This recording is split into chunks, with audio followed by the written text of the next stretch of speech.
What's going on, guys? I am Michael Anthony. Thank you for checking out my channel, and today I am going to share with you the 5 things that I wish I would have known prior to starting my photography business, right? A lot of you guys who are watching this channel, you guys have found me through either a conference or maybe Instagram or something like that. I want to share a little bit about my business with you because I haven't created much YouTube content in the past, and that is going to change starting today. So my studio is located in Los Angeles, California. We do about 130 weddings per year. Last year, we crossed the $1 million mark in sales for the entire year. That was a milestone we had set out, and it took a lot of failure to get there. So today I'm going to share with you guys some of the things that I wish I would have known when I started that could have helped me to get to that number much sooner. So tip number 1, build a solid Pinterest presence. In 2012, when I started my business, I wish that I would have known how powerful of a search tool that Pinterest could be. See, Pinterest is not a social media network like many of us think. It's actually an image search engine, right? So what you guys don't understand, or maybe some of you do, but what a lot of people don't understand is that one of the #1 factors in search engine traffic and the amount of SEO optimization that you have on your website is the amount of traffic that is coming to your website, right? Well, Pinterest can help drive a ton of traffic to your website, because what a lot of us wedding photographers don't understand is that Pinterest is used by over 40 million brides per year to plan their wedding.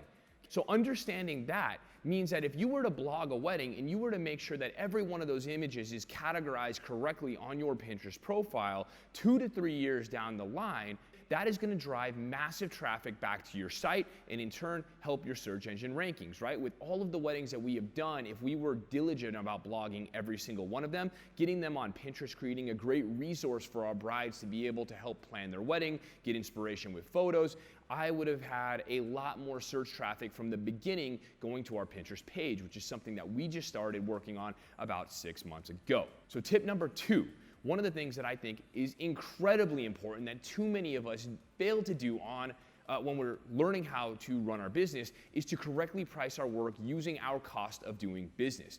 I guarantee that many of you guys watching this video don't understand what your cost of doing business or your cost to produce a wedding is. Sure, you guys know how much your album costs, how much your second shooter costs, but what a lot of you guys are not factoring into that number is how much your salary is, right? How much your marketing cost is. What is your cost of acquisition to get that individual client, right?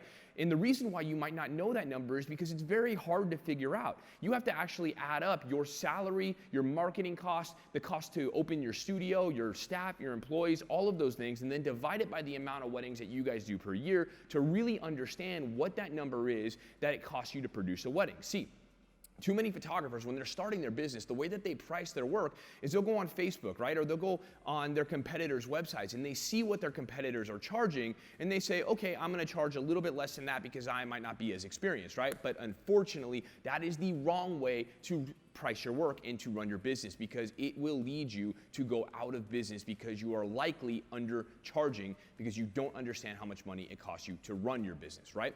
So getting into this, guys, how do you figure this number out? Well, for us, after we added up all of those things, we realized that the amount that it costs us to produce a wedding actually costs more than the national average that wedding photographers charge. And if photographers understood that, right, we would be able to charge the correct amount from the start, right? That's why whenever I see photographers on Facebook who are charging $1,000 for wedding coverage and it's like full day coverage, even if their work is good, which you do see, or good enough, should I say, you do see quite often, right? Those photographers don't last because what ends up happening is they don't understand how to be able to deliver on the service that you need to deliver as part of running a business, right? You might be able to shoot a wedding, charge $1,000, get that money up front, right? But then you are taking too long to deliver photos, right? You're backed up. And eventually you don't deliver on things like an album because you don't have the money in your account to be able to buy it, right?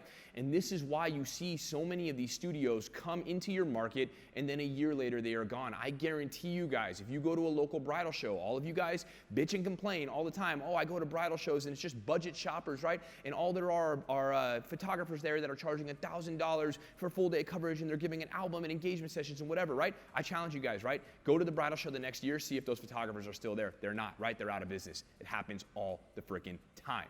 So tip number 3, one of the things that I wish I knew when I first started wedding photography was to outsource my editing from the start. I am going to get a ton of shit in the comments here from a lot of you photographers that are just completely against outsourcing, right? And you guys are likely the same ones that are taking 3 to 4 months to turn around your images to your clients, right? Now guys, I am telling you from the get-go, it's not just about delivery time, right? The reason why I outsource my editing isn't just because I want to promise my clients that the photos are going to be done in 1 to 2 weeks, which we do, and that's a great value add, right? And the fact that we're able to deliver on it is even more valuable to our clients. But also, the most important thing, guys, is consistency. See, if you are hand editing each individual image, I guarantee you as a photographer, you guys are neurotic, right? You are going through each photo, you're adjusting it, it looks different from image to image to image to image. Now, you guys get to the wedding album and you have to make all those photos look the same, and you guys are going there and you're trying to recorrect the mistakes you guys made when you were color correcting the photos, and it becomes a nightmare. The photos don't look good. Get rid of that stuff, throw it over the wall, allow your editors to take care of it, and your photos will come back consistently over and over and over again. So it's no secret, any of you guys who have been watching my blog for a while, any of you guys who have been following along with my journey as a photographer, you guys know that in 2013, we started outsourcing to Evolve Edits. This is not a sponsored video. You guys go use whoever you want, but the reason why I like using Evolve is not only because they guarantee a delivery time and they have a monthly subscription that we're able to send as much work as we want to them, but they also do something that no other editing house does, and that is the creative edits. Their creative team is the best that I have ever seen. I cannot edit photos as good as they can. I'm a pretty decent editor, but I can't edit as good as Evolve can, and I can definitely not do it as consistently or as fast as they can as well too. When we started outsourcing our editing, our albums became better, our work became more consistent, our portfolio became cleaner, and it started to attract clients who were looking for that level of service that the photographers in my market that are charging $1,200 for a wedding are not able to offer because they can't afford it. So guys, like I'm telling, or listen to me right here, at least try it. During your busy time in the summer, go ahead and outsource your editing.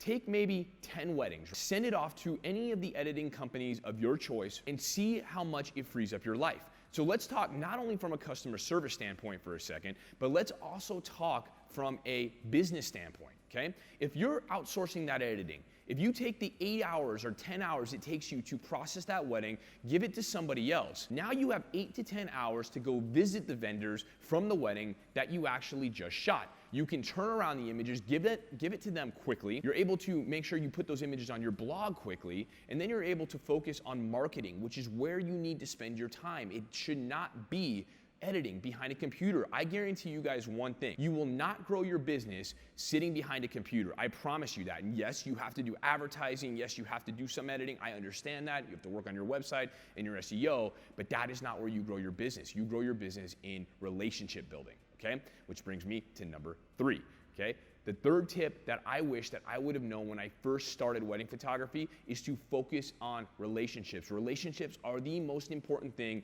in any business. In fact, I will say that this transcends beyond the photography industry. Guaranteed. They say business is all about your network, who you know. It's 100% true, right? Those people that you guys are making relationships with are going to feed you business. They're going to be the thing that determines your success or your failures. And if you guys are ignoring that right now because you're an introvert or you don't like people, then it's going to become problematic for you long term, okay? I, by nature, am an introvert. I do not like going out there and meeting new people. I don't like going to social gatherings, right? But I understand that for my business, it's 100% necessary, so I push those feelings aside and I make sure that I'm doing the things that I have to do to grow my business by forming relationships with people. So here are a couple things that you guys can do to make sure that you're able to build relationships, okay? Styled shoots.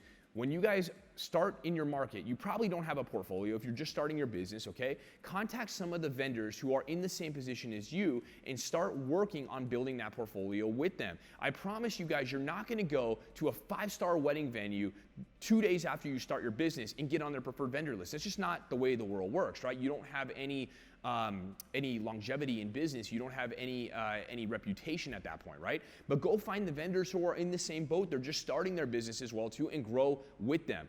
The makeup artists and the venues that we started with when we first started our first styled shoot that we planned, right? We are still working with them to this day, 7 to 8 years later. Guys, I promise you that those relationships and relationship building is something that you guys will be able to take with you as your business grows from start to finish. Another thing that you guys can do is at the end of your wedding, let's just say you shoot your wedding on Saturday, get those images printed on Monday, bring the prints to the venue that you guys worked at, drop them off, and form a relationship like that. That is your ticket in the door. I didn't say when I started this video that any of these 5 things were gonna be easy, but I'm giving you guys some ideas to get your name out there and form relationships and help grow your business. And lastly, tip number 5. One of the things that I wish that I would have known when I started my business is to hire an assistant on my shoots. I know it's an added expense. I know a lot of you guys are just starting your business and it may not be something that you want to invest in, but I can tell you guys that my work would not be the way it is today if I did not have an assistant with me on all of my shoots. Now, in the beginning, my assistant was my wife, right? And I realized that not all of you guys